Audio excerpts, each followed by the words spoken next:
Hello, friends. Good evening and warm welcome to AskAsslam. And let's move ahead with this show where we every week come together and discuss about the study abroad news, which are relevant to you and for your career. And also, we take some live questions. I've already got the list of the questions. Around 9 questions are there. I'll try my best to take at least 6 to 7 questions out of that. However, if you have got any live question which you would like to place online, please go through it and then message me here, and I'll try to address those questions as well, and try my best to be as brief as possible so that we can get the first hand relevant trusted information on the field of study abroad and the education. So let's begin this show, and let's start with a few news which has come recently, and whereby we are talking about what's happening. And the US is making a lot of news, a lot of noise. The Trump administration is coming up with lots of new changes every now and then, and there are a few more. The confirmations have been passed by the administration, which may not be sound very promising for the students who are looking to study in US. Still, it's kind of a concern, not a very negative news as such, but yes, surely raise the concern. So अगर आप countries choose करना चाहते हैं तो शायद से आप जरा ध्यान देंगे कि इन रूल्स को आपको पता चले, ताकि if this rules becomes applicable, and if in case you are getting affected by these rules, if you are already there in US, then you are aware of your legal rights as a student and take an appropriate action. So let's take the example, like if the student visa, earlier the case was that if the student visa is revoked, then the student can still continue to study in US until he leaves the US. If suppose if he leaves once, then he cannot re-enter. That was the rule. But now the administration, what they are doing is that they are saying that if the visa is cancelled for any reason, and that's very dangerous, any reason, I'll explain you what does it mean. But if the student visa is cancelled for any reason, then student immediately loses the right to study or work and face the quicker deportation, and that's something which is really concerning. So for the students who unfortunately would come into the list of the watchful list of the US, and if they have even come across with a minor law of enforcement list, then there might be the risk of students losing their visa status. That means that they need to immediately leave US by leaving their jobs which they might be having in their hand, or discontinuing their studies. Second thing is that if the visa is revoked, even if the student has got nothing to do with any criminal activity, in that case also student has to leave the US. And this is something again a very concerning matter. हो सकता है कि student का कोई criminal record ना हो, but if the visa has been revoked, the administration has got the full right not to give the reasons why it has happened, and then student has to leave. Another thing which has come in the news is that if the students record, which SAVIS, that's called Student and Exchange Visitor Information System, that's a department that holds the online system and online data of all the international students. If suppose students records gets terminated at SAVIS portal, again that would lead to students getting their visa cancelled and they have to leave immediately. So I believe that the most of the students who would be affected with these rules are students coming in from India, China, Nepal, South Korea, and Bangladesh. Again, no reason would be given. Even if they have got valid OPT rights, that would be revoked as a matter of fact. Again, this has also been said that even the student has got the minor contact with law enforcement, which I was telling you earlier. It's a big word, especially it could be also as small law enforcement contact as raising a traffic ticket. I mean, जो हमको penalty लगती है traffic में, अगर suppose आप गाड़ी चला रहे हो वहाँ पे यूएस में और आपको ट्रैफिक टिकट्स लग जाती है, यानी कि आपको पेनल्टी लगती है, even in that case the administration will have a reason for you to have your visa revoked. And बहुत सी बार ये भी देखा गया है कि administration is saying very clearly that it need not to have a criminal record. It means आपके ऊपर charges भी नहीं लगे हैं, आपको just नाम आ गया है, then in that case also student will have a risk of losing his visa status. So they are further clarifying that even if suppose you are not having any criminal record, or your list being listed in the National Crime Information Center as a suspect, or if you are being identified as a missing person, even in that case also you may have a point of having a visa refused. So these are the few things which I believe is really really concerning, and it's really not giving a positive outlook of a US as a destination to study. And it's used to be the dream country for most of the international students to go and have a formal higher education. It's going to be very difficult under this scenario, and definitely it raises the concern. So moving from US now to some other countries, and in fact, I came across very important research, which especially our Indian students needs to look at it from the viewpoint of is that in India we still have got this tendency of going for an MBA program immediately or after graduation with some 2 to 4 years of experience. However, in the international market, MBA is losing its charm. Okay, and the companies are becoming more and more focused onto the students skills and knowledge. What do you mean by saying is that it has been noted that 47% of the companies were demanding students to have more focused study approach or more focused skilled in a particular area as compared to having a generic MBA degree. And that raises a lot of question on to the future job opportunity to be created through the MBA program, which generally we as an Indian attach too much of importance to MBA. And hence, this research report suggests that instead of looking for an MBA as your postgraduate program, you can ideally look for a master's program.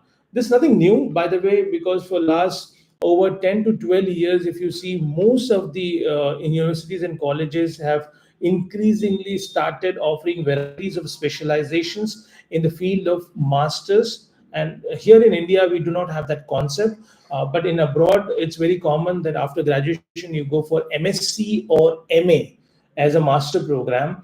Again, there's a contradictory that MSc doesn't need to be implied only in the field of science. That could be a courses like MSc in international business, which has got nothing to do with science, but the degree title would be Master of Science in International Business. So that's something which you need to keep in mind. So sometimes students, when they search onto the university website, they look at MSc and they find it maybe that this is connected with the science, but it's not true. So what research is suggesting that ideally in this scenario you should look for more of a master's program having a specialization in various fields as compared to going for a generic MBA program, which is becoming a very vanilla choice for most of the students. There are many MBA graduates who are struggling to find a relevant job, and hence this research data would be very handy for such students. So I would like to present some of the MSc or MA program or Masters in Management program, which are becoming more relevant in the coming times from the job prospects, from the career prospects, and from having the focused study approach prospects. So let's look at some of these specialization which you can go for. Again,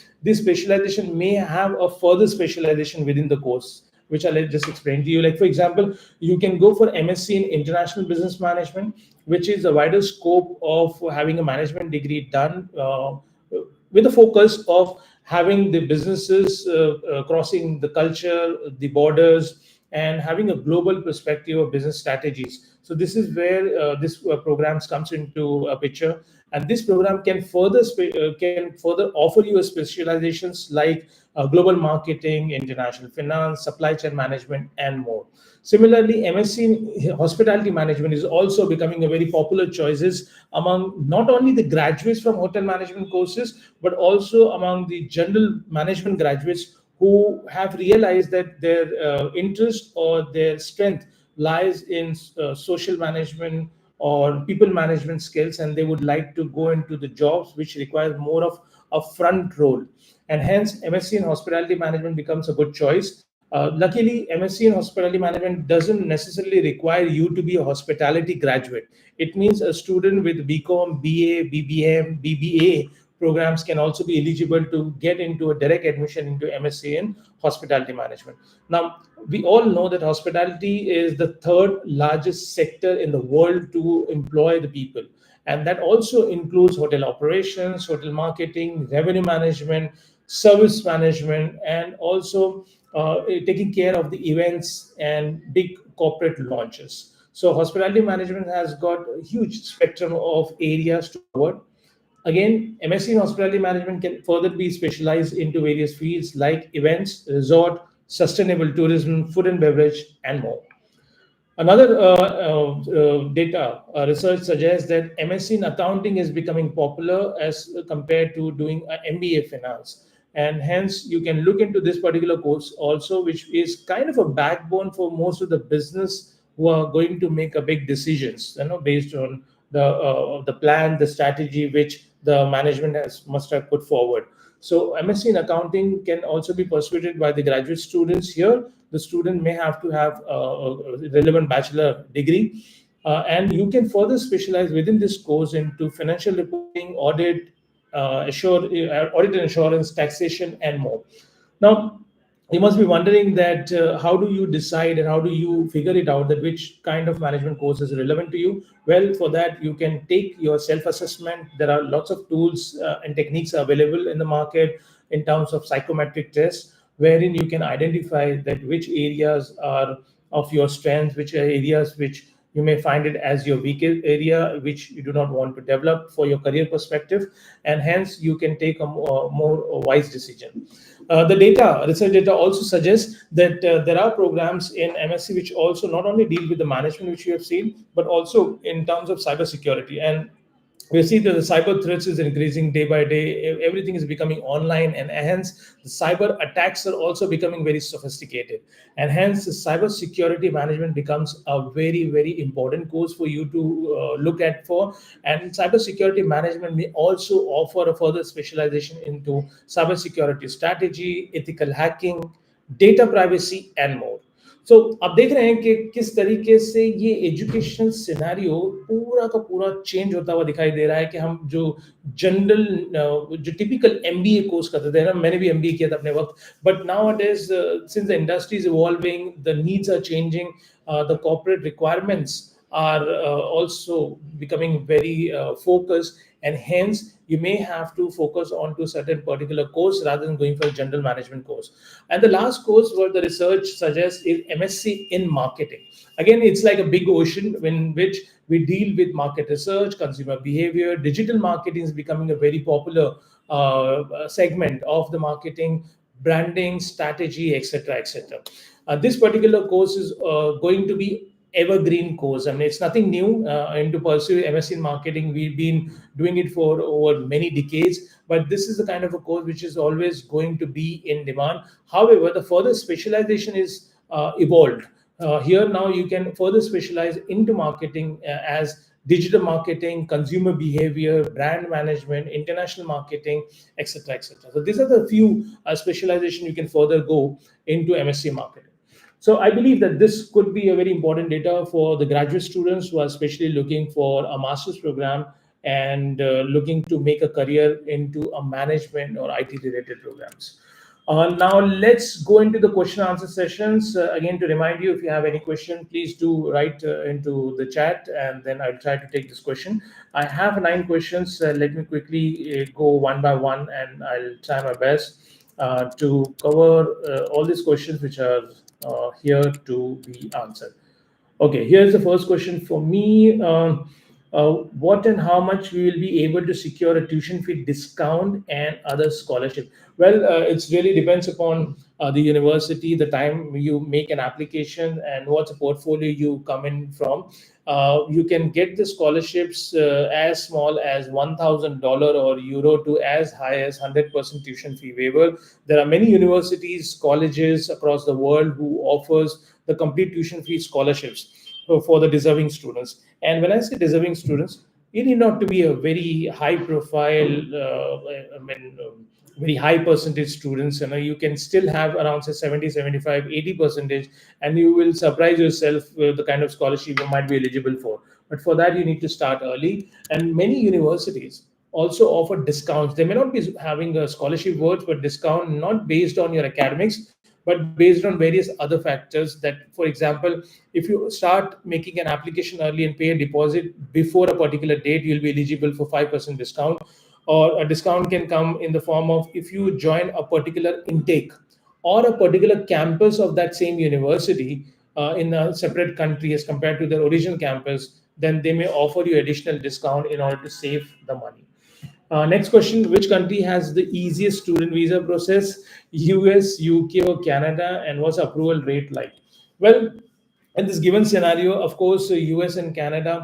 Canada is still not that difficult, but yes, they have made certain rules which will make the students' life difficult in order to apply for the visa. Like, for example, for Canada, 10,000 plus dollars you had to show for the living. Now it has gone up to 20,000 plus dollars to show. It's nearly double.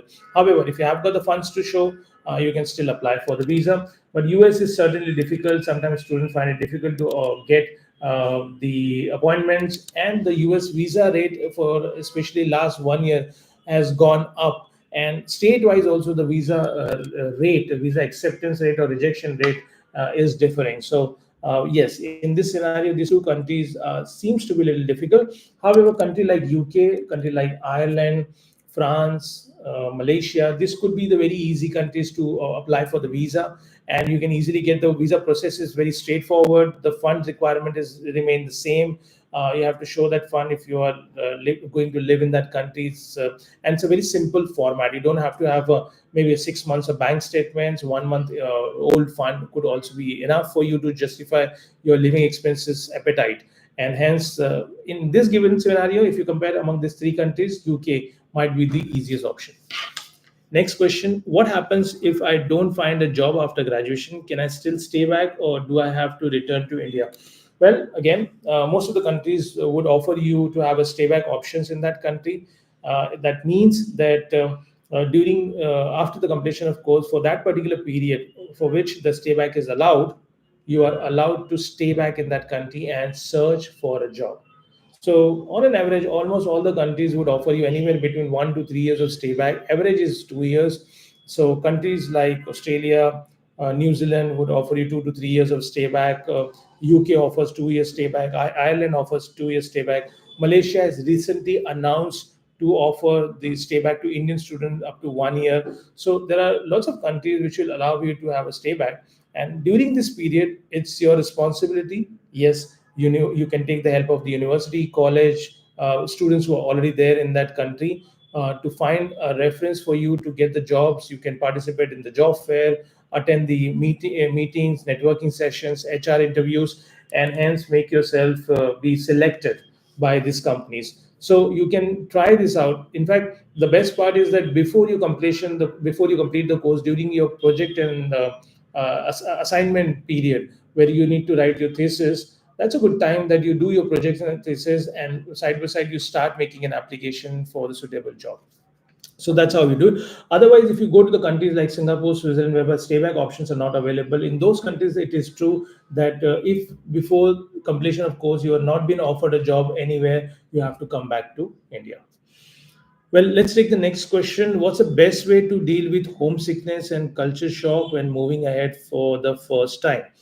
Well, it's like the culture shock is quite imminent. You know, it usually happens when you're traveling first time, or maybe it may happen if you're traveling after a long time to the same country, and that's something which you need to be careful about. The culture shock, well, it happens is that if you are used to have that your famous shampoo or your soap, and if it is no longer available there, that also kind of create a shock, you know, for you to live in that country. You are used to have a typical style of food while staying in India, whichever part of India you come from, and you go there, then it takes time to get your taste bud adjusted as per the culture and the food habits of that country.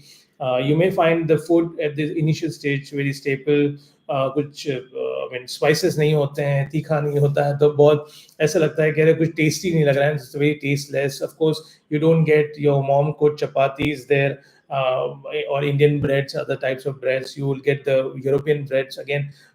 You will find it a little difficult to get adjusted yourself. A culture shock could be also in the form of rules and regulations. So, for example, there everybody follow the traffic rules very religiously, and even if you are walking on the pedestrian, you would go to the traffic lights or the zebra crossing, and then you'll cross the road. ऐसा नहीं, of course ये हमको school में यहाँ पे भी सिखाया जाता है, बट हाँ फॉलो नहीं होता है, वो बात अलग है.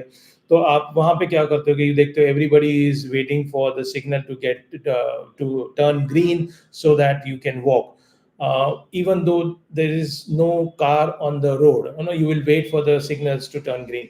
All these things initially you may enjoy because you're really liking the atmosphere, the environment, and the process, and then very structured environment. But after a certain time, you would say, yeah, it's too much restricted. You would find it's even though I need to cross the road, but I have to go towards my right or left to find the zebra crossing. Otherwise, I'll be fine. So this small thing which initially excites you, and which for which you are appreciating that country because it looks very systematic, can create the challenges after certain period of time. आपको लगेगा कि यहीं तो जाना था सामने मुझे, अब मुझे राइट में जाके क्रॉस करके फिर जाना पड़ रहा है ना. So this could be the points for the culture shock. Again, you need to take at least time out. Sometimes students take 15 days to 1.5 months to get settled in this new environment. So I always say that the initial period would always be exciting period. Then you come to the realization period, and then you face at the bottom of the realization period the actual culture shock. And but if you hold yourself and you understand that, okay, this is how this country works, and this is how the people behave, and I need to get adjusted, then you would again get into the settlement period, wherein you will settle down with your new developed taste buds, your understanding towards the culture and the rules and regulations, and you will start appreciating again. So that's a culture shock for you. Next question is, can I transfer from Indian university to a foreign university in the middle of my undergrad, and how does that work?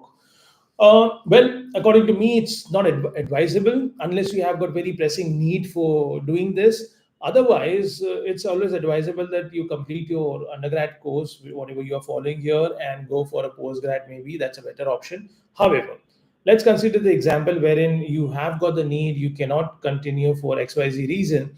Then, in that case, you can take the help of a consultant and see that if your qualification, whatever we have achieved so far, from Indian University has got a standing and credit acceptability in the foreign country. So there is one exercise called credit mapping or course mapping, and in that case, a foreign university would look into your program which you have done. They may ask you for your transcripts, your course curriculum, and detail to make sure that they understand very clearly that what kind of subjects you have already covered in that particular discipline.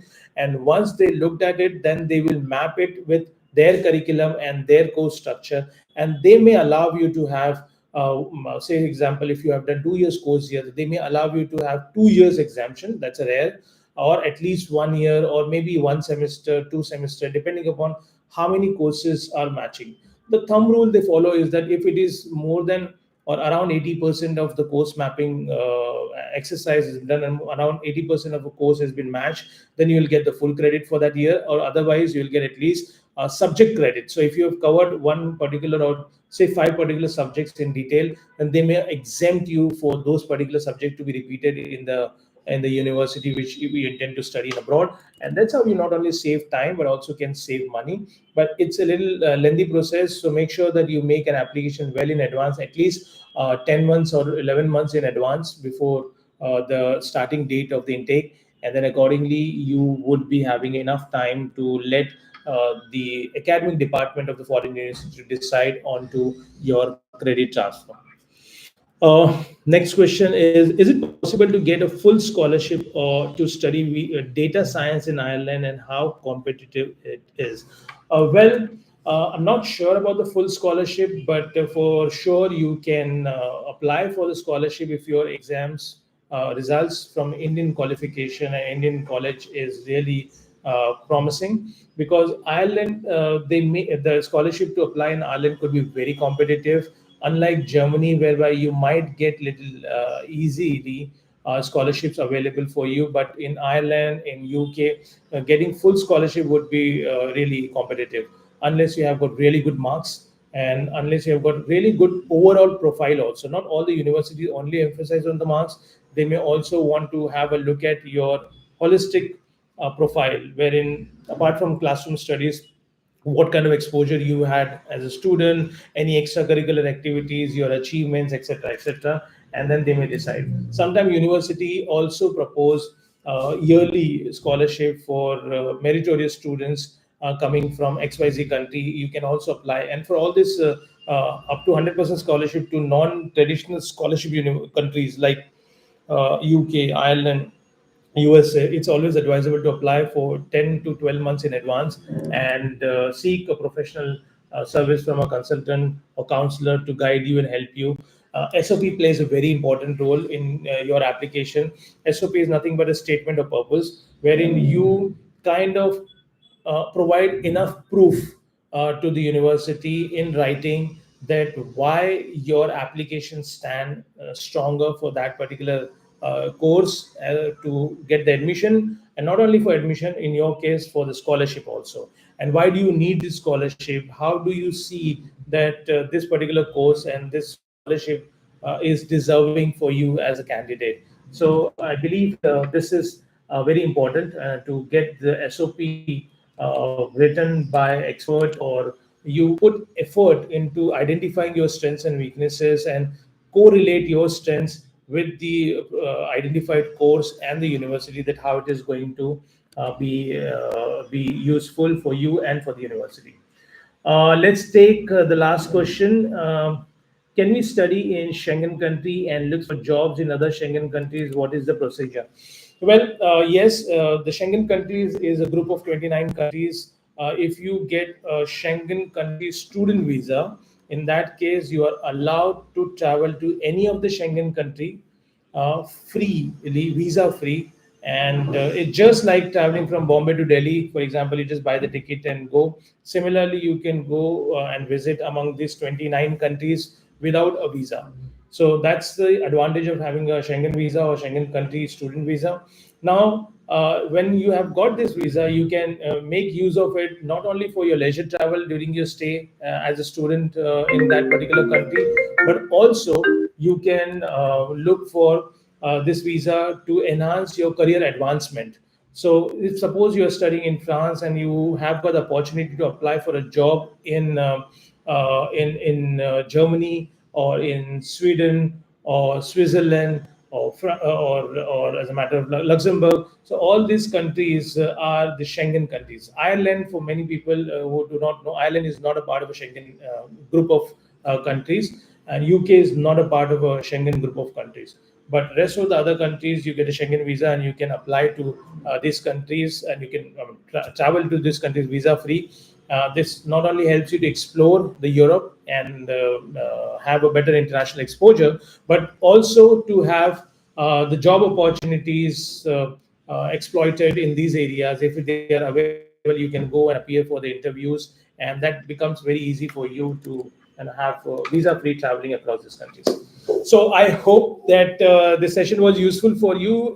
Still, if you have any question, you can just shoot to us, and then we promise that we will take care of the question for the next session, and then we'll come back again next Saturday, and we will discuss this question so that you get better understanding of the global education scenario and take most wise decision in terms of selecting the right course, country, and college. Until then, stay safe. I hope that you enjoyed the Ask Us session. Looking forward to seeing you on next Saturday again. Take care of yourselves.